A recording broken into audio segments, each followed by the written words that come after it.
Hi ನಮಸ್ಕಾರ. ಇದು Sunday mini vlog. ಒಂದು ಹಾಫ್ ಸ್ಯಾರಿ ಫಂಕ್ಷನ್ ಇತ್ತು. ಊರಿಂದ ನನ್ನ ತಂಗಿ ಮತ್ತು ಅಮ್ಮ ಕೂಡ ಬಂದಿದ್ದರು. ಅದನ್ನು ಮುಗಿಸಿ ನಾನು ಮನೆಗೆ ಬಂದೆ. ಅಷ್ಟರಲ್ಲಿ ಅಮೆಝಾನಿಂದ ಒಂದು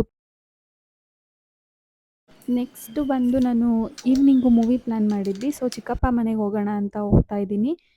ಸಂಡೇ ಆಗಿರೋದ್ರಿಂದ ಸ್ವಲ್ಪ ಟ್ರಾಫಿಕ್ ಇತ್ತು. ರೀಚ್ ಆಗೋದು ತುಂಬ ಲೇಟ್ ಆಯಿತು. ಸೊ ಇವನು ಬಂದು ನನ್ನ ತಂಗಿ ಮಗ, ತುಂಬ ತುಂಟ, ತರಲೆ. ಅದು ಬಂದು ನನ್ನ ತಮ್ಮ. ಅವನು ಇವತ್ತು ಸಂಡೇ ಆಗಿರೋದ್ರಿಂದ ಫಿಶ್ ಟ್ಯಾಂಕ್ ಎಲ್ಲ ಕ್ಲೀನ್ ಮಾಡ್ತಾ ಇದ್ದ. ತುಂಬ ದಿನ ಆಗಿತ್ತು ಅಂತ ಹೇಳಿ. ಸೊ ಇದು ಬಂದು 8 ಇಯರ್ಸಿಂದ ಫಿಶ್ ಇದೆ. ಇದನ್ನು ಕ್ಲೀನ್ ಮಾಡಬೇಕು ಅಂದರೆ 1 to 2 ಅವರ್ಸ್ ಆದರೂ ಬೇಕೇ ಬೇಕು. ಸೊ ಎಲ್ಲ ಕ್ಲೀನ್ ಮಾಡ್ತಾ ಇದ್ದಾನೆ ನೋಡಿ. ಹಾಗೆ ನಮ್ಮ ಗರ್ಲ್ಸ್ ರೆಡಿ ಆಗ್ತಾ ಇದ್ದಾರೆ. 7:30ಗೆ ಮೂವಿ ಬುಕ್ ಮಾಡಿರೋದು. ಸರಿ ಅಂತ ಹೇಳಿ ಹೊರಟ್ವಿ.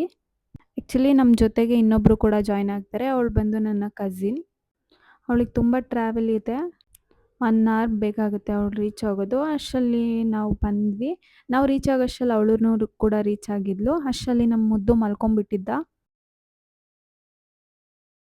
ನೆಕ್ಸ್ಟು ಮೂವಿದು ವೀಡಿಯೋ ಮಾಡೋಕ್ಕಾಗಿಲ್ಲ. ಆ್ಯಕ್ಚುಲಿ ಅದು ದಿಗಂತದ್ದು ಮೂವಿ. ಎಡಗೈ ಅಪಘಾತಕ್ಕೆ ಕಾರಣ ಅಂತ ಹೇಳಿ ಮೂವಿ ನೇಮು. ತುಂಬ ಚೆನ್ನಾಗಿದೆ ಮೂವಿ. ಸಸ್ಪೆನ್ಸ್ ಕೂಡ ಇದೆ. ಚೆನ್ನಾಗಿದೆ ಮೂವಿ, ನೋಡಿ ಬೇಕಿದ್ರೆ. ಹಾಗೆ ಮೂವಿ ಮುಗಿಸಿ ನಮ್ಮ ಮುದ್ದುನ ಸ್ವಲ್ಪ ಆಟಾಡ್ಸೋಣ ಅಂತ ಹೇಳಿ ಕರ್ಕೊಂಡ್ಬಂದ್ವಿ. ಅವನು ಚೆನ್ನಾಗಿ ಎಂಜಾಯ್ ಮಾಡ್ದ. ಖುಷಿ ಆಯಿತು ಅವನಿಗೆ. ನೆಕ್ಸ್ಟು ಹೊರಟ್ವಿ. ತುಂಬ ಲೇಟ್ ಆಗಿಬಿಟ್ಟಿತ್ತು. ಮನೆಗೆ ಹೋಗಿ ಅಡುಗೆ ಎಲ್ಲ ಮಾಡೋಕ್ಕಾಗಲ್ಲ ಅಂತ ಹೇಳಿ ಸ್ಟ್ರೀಟ್ ಫುಡ್ನೇ ತಿಂದ್ವಿ. ಇದು ಇವತ್ತಿನ ಮಿನಿ ವ್ಲಾಗ್ ಆಗಿತ್ತು. Thank you for watching. Bye.